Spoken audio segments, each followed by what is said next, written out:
Hi friends, welcome back. तो आज का हमारा वीडियो है भारत को दशक की सबसे बड़ी खुशखबरी मिली। 72 घंटे में गेम ओवर कर दिया। तो चलते हैं, शुरू करते हैं। इस दशक की सबसे बड़ी खुशखबरी मैं आपको सुनाने जा रहा हूं। दरअसल 3 दिनों से चल रहा पाकिस्तान और अफगानिस्तान के इस कॉन्फ्लिक्ट में ना तो पाकिस्तान जीता है ना अफगानिस्तान, बल्कि जीत गया है भारत। क्यों? देखिए, मज़े की बात यह है कि कुछ लोगों ने लिखा था कि अफ़गानिस्तान जीत गया, अफ़गानिस्तान ने पाकिस्तान की लैंड ले ली। आपने सुना होगा, बड़े जगह देखा होगा, वो सब फेक न्यूज़ है। अपने व्यूअर्स लेके आने के लिए लोगों को गलत इन्फॉर्मेशन लोग दी जा रही है ऑन यूट्यूब कि अफ़गानिस्तान जीत गया, अफ़गानिस्तान ने पाकिस्तान की लैंड ले ली। राइट, ये पूरा फेक है और लोगों को आप गुमराह करके व्यूज़ लेने के लिए ऐसे वीडियोस बन रहे हैं। तो इन्होंने जो कहा वो सही था कि इसमें ना अफ़गानिस्तान का फ़ायदा हुआ और ना पाकिस्तान का फ़ायदा हुआ। इंडिया का फ़ायदा हुआ नहीं हुआ वो ये बताएंगे, बट इसमें अफ़गानिस्तान पाकिस्तान दोनों को आपस में क्लैश हुआ। एक बोलता है कि दूसरे के 58 मार दिए, पाकिस्तान कहता है कि मैंने 200 तालिबान मार दिए, तालिबान कहता है मैंने 58 पाकिस्तानी मार दिए। बस इतना हुआ है। अब बैक टू नॉर्मल। किसी ने भी किसी की लैंड नहीं ली। आपको रियली लगता है कि अफ़गानिस्तान पाकिस्तान की लैंड ले पाएगा? जब 78 ईयर से इंडिया पीओके वापस नहीं ले पाया, तो अफ़गानिस्तान यूँ जस्ट लाइक दैट किसी की लैंड ले लेगा? राइट, सोचने वाली बात है ये। 78 ईयर्स हो चुके हैं, इंडिया पीओके नहीं ले पाया, तो आप समझ रहे होंगे ये यूँ एक झटके में ऐसे लैंड नहीं आ जाती।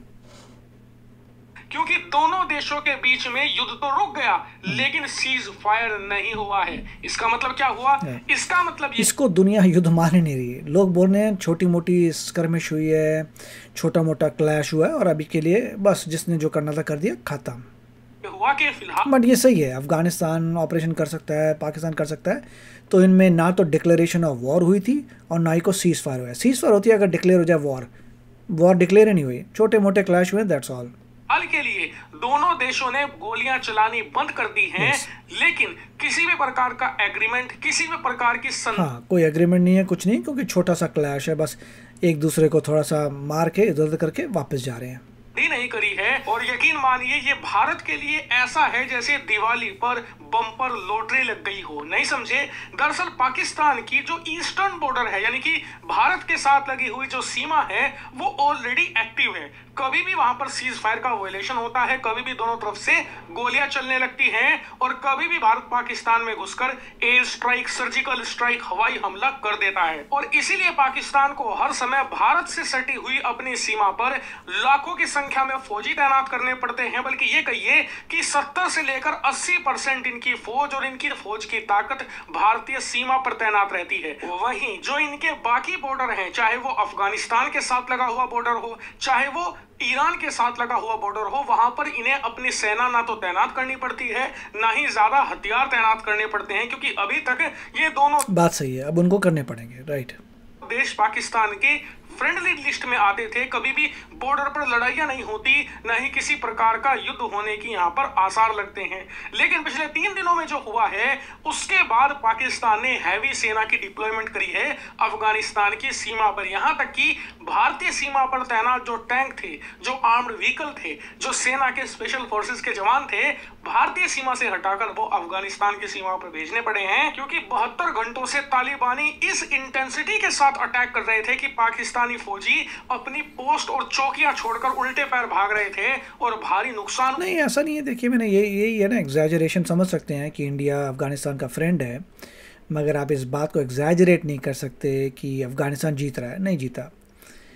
पाकिस्तान के अकॉर्डिंग 200 मारे हैं, पाकिस्तान ने तालिबान 200 मारे हैं और तालिबान के हिसाब से 58 वो मारे हैं। तो आपको नंबर्स नज़र आ रहे हैं। पाकिस्तान के पास ज़्यादा मिलिट्री है, ज़्यादा पावरफुल मिलिट्री है, तो अफ़गानिस्तान का जीतने का कोई चांस था ही नहीं। बिकॉज ये होता है आपके पास कितने आपके पास मिलिट्री पावर है, उस पर डिपेंड करता है, जज्बात से डिपेंड नहीं करता। उन्हें हो रहा था। इसीलिए भारतीय सीमा पर इन्हें अपनी ताकत कम करनी पड़ी और वेस्टर्न बॉर्डर जो इनका है ये अफगानिस्तान के साथ वहां पर तैनाती करनी पड़ी है। लेकिन पाकिस्तान को लग रहा था कि ये तैनाती अल्पकालिक होगी, यानी कि कुछ समय के लिए होगी, उसके बाद वो फिर से इन्हें भारत के बॉर्डर पर तैनात कर देगा। लेकिन आज खबर निकलकर सामने ये आई है ये परमानेंट रखने पड़ेंगे उनको। दोनों देशों के बीच में फिलहाल फायरिंग रुक चुकी है, लेकिन किसी प्रकार का सीज फायर नहीं होगा, किसी प्रकार की संधि या समझौता नहीं होने। नहीं, वॉर थी नहीं तो क्या समझौता है ना। इसमें वो दोनों तरफ अलर्ट रहना पड़ेगा, कभी भी कुछ भी हो सकता है। दैट्स हाउ इट इज वाला। इसका मतलब ये कि पाकिस्तान की सीमा जो अफगानिस्तान के साथ लगी हुई है वो एक्टिव रहने वाली है। वहां पर कभी भी किसी भी वक्त फिर से गोलियां चल सकती हैं, फिर से पाकिस्तान और अफगानिस्तान के सैकड़ों दर्जनों सैनिक मारे जाएंगे। और दोनों साइड है, ऐसा नहीं है कि तालिबान के सैनिक नहीं मर रहे, दोनों तरफ से सैनिक मर रहे हैं। इसी वजह से मजबूरी में पाकिस्तान अब भारतीय सीमा से और फौज हटाने को मजबूर है। अपने टैंक अपने सबके लिए अफगानिस्तान भी गरीब देश है, उसको भी रखने पड़ेंगे। अब उस तरफ के लिए सिक्योरिटी रखनी पड़ेगी, तो ऐसा थोड़ा अफगानिस्तान बहुत अमीर है। अफगानिस्तान पूरे वर्ल्ड की सबसे गरीब कंट्री है भाई, नंबर 2 है उसका। अगर देखें आप सबसे गरीब में से एक अफ्रीका की कंट्री सबसे गरीब, उसके ऊपर अफगानिस्तान है बस। तो अफगानिस्तान बहुत गरीब कंट्री है, खाने को उनके पैसा नहीं, कहाँ करेंगे तो उनको भी तो तकलीफ आएगी, सबको तकलीफ आएगी। अख्तरबंद वाहन, अपनी तोपें, अपने मिसाइल लॉन्चर्स अब उसे भारत की सीमा से हटाकर अफगानिस्तान की सीमा पर तैनात। यस, पाकिस्तान को लॉस होगा, उसको दोनों तरफ अब जो है मॉनिटर करना पड़ेगा, करने होंगे। वहीं पाकिस्तान की सेना के लिए मुसीबत ये है कि अब उसके दोनों फ्रंट खुल चुके हैं। भारत वाला फ्रंट तो ऑलरेडी खुला हुआ था। हमारे भी सारे फ्रंट खुले हुए हैं, हमारे चाइना से फ्रंट खुला हुआ है, यहाँ पे पाकिस्तान से खुला हुआ है, वहाँ पे बांग्लादेश से खुला हुआ है, वहाँ पे म्यांमार से मतलब पंगा चलता रहता है। तो हर जगह जो है हमारे फ्रंट भी खुले हैं, इनके भी खुल गया। अब अपने मूर्खता के कारण उन्होंने अफगानिस्तान वाला फ्रंट खोल लिया है और अपनी दोनों सीमाओं पर 2 बड़े दुश्मन बिठा दिए हैं। और इसीलिए ये भारत के लिए 2 लिहाज से दशक की सबसे बड़ी खुशखबरी है। पहला ये कि पाकिस्तान की जो सेना है पूरा फोकस भारत पर बनाए रखती थी। इसके अलावा पाकिस्तान की सेना, वायु सेना, सबके सारे रिसोर्सेज सिर्फ भारत के खिलाफ तैनात रहते थे, लेकिन अब वो 2 हिस्सों में बट जाएंगे, ताकत कम होगी और इसीलिए पाकिस्तान को तोड़ना अब 2 हिस्सों में नहीं, आप कह सकते हैं कि मेजॉरिटी तो इंडिया की तरफ ही रहेगा उनका, और कुछ पार्ट उनको अफगानिस्तान की तरफ करना पड़ेगा, क्योंकि अफगानिस्तान इतना पावरफुल नहीं है इन टर्म्स ऑफ मिलिट्री।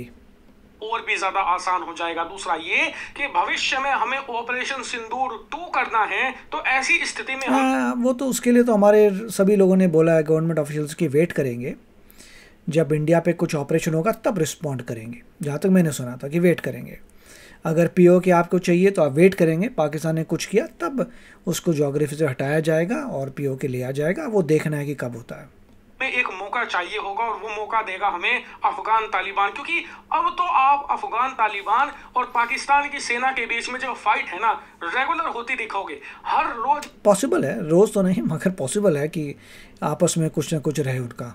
यहाँ पर दर्जनों सैनिक मारे जाएंगे हर हफ्ते, यहाँ पर लड़ाइयाँ होनी तय हैं। ये पता नहीं, वी विल सी, ऐसा होता नहीं होता, पॉसिबल है मगर।